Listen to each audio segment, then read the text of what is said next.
शंकर और देवी पार्वती शादी के बाद अपने घर कैलाश लौटते हैं और अपना गृहस्थ जीवन प्रारंभ करते हैं।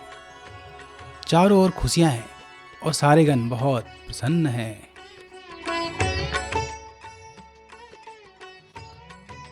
कुछ समय बाद जब देवी पार्वती शंकर से मां बनने की इच्छा करती हैं तो वो सहमत नहीं होते और कहते हैं, मेरा कोई पूर्वज नहीं है और इस प्रकार मेरे ऊपर किसी का ऋण उतारने की जिम्मेदारी नहीं है। मैं न कभी पैदा हुआ और न कभी मरूंगा, इसलिए मुझे पुनर्जन्म लेने के लिए संतान की आवश्यकता नहीं है। पर जब पार्वती हट करती है तो शिव देवदार के जंगलों में ध्यान लगाने चल पड़ते हैं। शादी के बाद शंकर पार्वती को देखते तो हैं, परंतु उनके प्रति कोई दायित्व या जिम्मेदारी का अनुभव नहीं करते। पार्वती जानती हैं कि वो संसार से तभी जुड़ पाएंगे जब कुछ उत्पन्न कर सकेंगे और इसलिए संतान आवश्यक है। शंकर जब पार्वती को संतान देने के लिए तैयार नहीं हुए तो देवी पार्वती ने निर्णय किया कि वो स्वयं एक संतान उत्पन्न करेंगी। इसके लिए वो हल्दी और तेल का उपटन बनाकर अपने शरीर पर लेप करती हैं, फिर उसे खुरचकर उतार लेती हैं और उन सब का एक लौंदा सा बना लेती हैं। उससे वो एक गुड़िया बनाती हैं और उसमें प्राण फूंक देती हैं और इस प्रकार एक बहुत ही तेजस्वी और शक्तिशाली बालक का जन्म होता है और इस बालक को वो विनायक नाम देती हैं, यानी जो बिना नायक के उत्पन्न हुआ।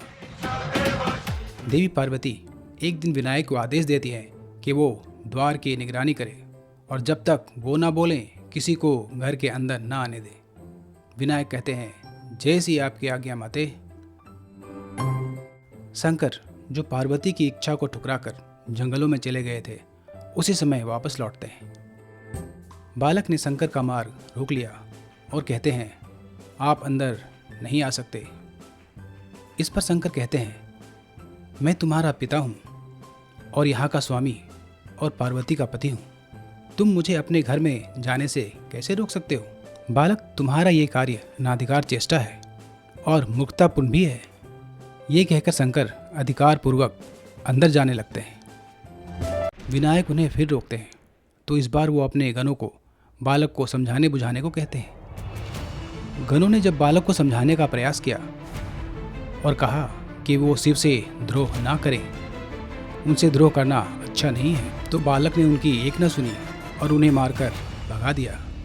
बालक पार्वती के आदेश पर टिका रहा कि बिना उनकी आज्ञा के वो किसी को अंदर नहीं आने देगा। फिर विष्णु आते हैं। फिर उन्होंने बालक को समझाने का प्रयत्न किया, पर बालक ने विष्णु पर जोर से प्रहार किया और उन्हें भी परास्त कर दिया।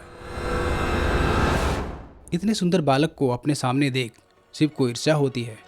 फिर उन्हें क्रोध आता है, लेकिन बालक में उन्हें रोकने की शक्ति भी नजर आती है।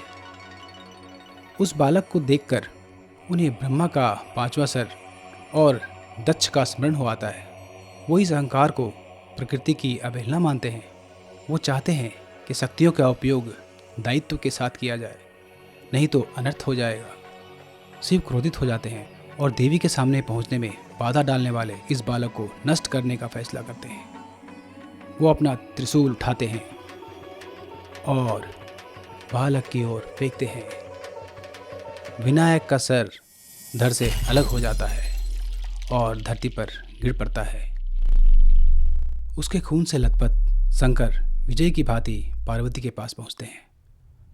पार्वती उनको इस रूप में देखकर चीख उठती है और बाहर निकलकर घर की दहलीज पर आती है, जहां उन्हें अपना शरीरहीन पुत्र जमीन पर दिखाई देता है। वो विनायक का शरीर अपने गोद पर लेकर चिल्ला चिल्ला कर रोने लगती हैं। वो शिव की ओर देखकर कहती हैं, तुमने मेरे बेटे को मार डाला।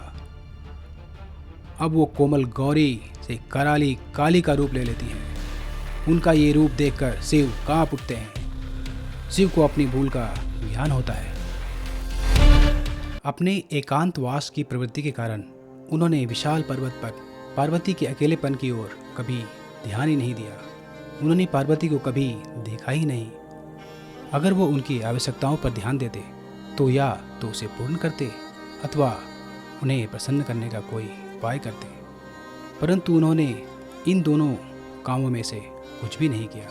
जब तक आत्म संपूर्ण व्यक्ति जरूरतमंद की सहायता नहीं करेगा, तब तक जरूरतमंद आत्म संपूर्णता की ओर कैसे बढ़ेगा। पार्वती का काली रूप शंकर के लिए दर्पण बन गया, जिसमें शिव की उपेक्षा प्रतिबिंबित हो रही है। देवी विनायक के माध्यम से शिव का पलड़ा उलट देती है। अब तक शिव शक्ति के प्रति आंखें बंद किए हुए थे, अब विनायक के द्वारा देवी उनकी ओर अपनी आंखें बंद कर लेती है। इससे शिव को प्रकृति के महत्व और मूल्य का ज्ञान होता है और शिव बालक को पुनः जीवित करने का निश्चय लेते हैं। वो गणों को आदेश देते हैं कि उत्तर दिशा से आने वाले पहले प्राणी का सर ले आए। गणों को पहला प्राणी एक हाथी का बच्चा मिलता है, जिसका सर वो ले आते हैं। शिव ने ये सर विनायक के धड़ पर लगा दिया और वो जीवित हो गए। शिव ने उन्हें अपना बेटा घोषित कर दिया और उन्हें गणों में प्रथम मानकर गणेश नाम दिया। गणेश या गणपति का अर्थ हुआ गणों का स्वामी, यानी मनुष्यों का स्वामी। अब तक गण शिव का अनुकरण करते थे, लेकिन शिव को उनकी उपस्थिति की चिंता नहीं थी। परंतु अब पार्वती और विनायक की इस घटना के बाद उन्होंने गणों पर ध्यान दिया, उनकी समस्याओं को समझा और उनके लाभ के लिए स्वयं अपने बेटे को उनका नेता बना दिया।